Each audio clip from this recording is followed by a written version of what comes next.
السلام عليكم ورحمة الله وبركاته. ازيكم عاملين ايه يا حبايب قلبي؟ وحشتوني كتير. يلا النهارده مع بعضنا. رحت عشان اجيب الليمون يا اخواتي، ببص لقيت الليمون الكيلو ب80 جنيه والكيلو ب60 جنيه.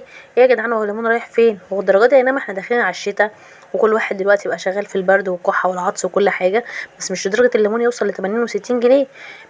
وبعدين ببص قدامي لقيت الليمون اللي هو الايطاليا الكبير ده، بقول له للراجل هو ده بكام؟ راح قال لي ده ب5 جنيه. ب5 جنيه زي الفل قوي يا باشا، ما ناخد منه. هيبنا يعني؟ ولا هيأثر ولا هيفرق معانا في حاجة. هو ده ليمون وده ليمون، بس الفرق ده ان شوية ربنا كرمه واتغذى كويس والليمون التاني ما اتغذاش. فقلت بقى اجيب منه. وبعدين ماما بقى ربنا يبارك لها يا رب قالت لي هاتيلي منه عشان عايزه اخليه لرمضان.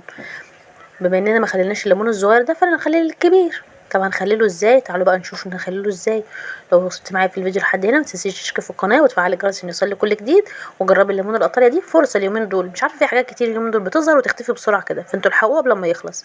الكيلو ب5 جنيه، يا اما الكيلو هيبقى ب8 جنيه، على حسب بقى المكان اللي انت قاعده فيه.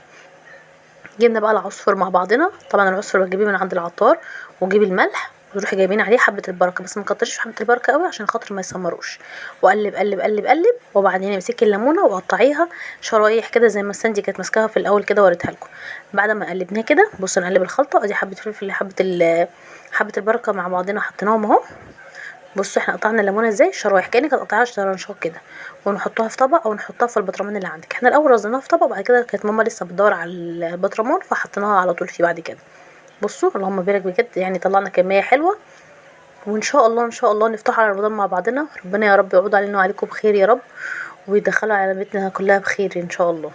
بصوا احنا كده الاستاذه ساندي بتحشيه، بتوريكم هي بتعمله ازاي. عايزه اقول لكم يا جماعه، احنا النهارده كنت بتكلم مع واحده صاحبتي على خلفه البنات، وبقول لها فعلا البنات دي نعمه. انا ما اتخيلش حياتي من غير سما وساندي، ربنا يبارك له فيهم يا رب. هو اي نعم احنا بنتخانق مع بعض كتير، بس هم كويسين. اللي ما خلفش بنات ما خلفش يا جماعه. بصوا احنا كده رصيناهم في البطرمان وهسيبهم لحد تاني يوم. كده زودتهم محلول ميه، محلول ملح، واغطي عليهم واقفلهم، ونشوفهم ان شاء الله مع بعضنا في رمضان. متنسيش بقى تشتركوا في القناه وفعلوا الجرس عشان يوصلك كل جديد. والسلام عليكم ورحمه الله وبركاته.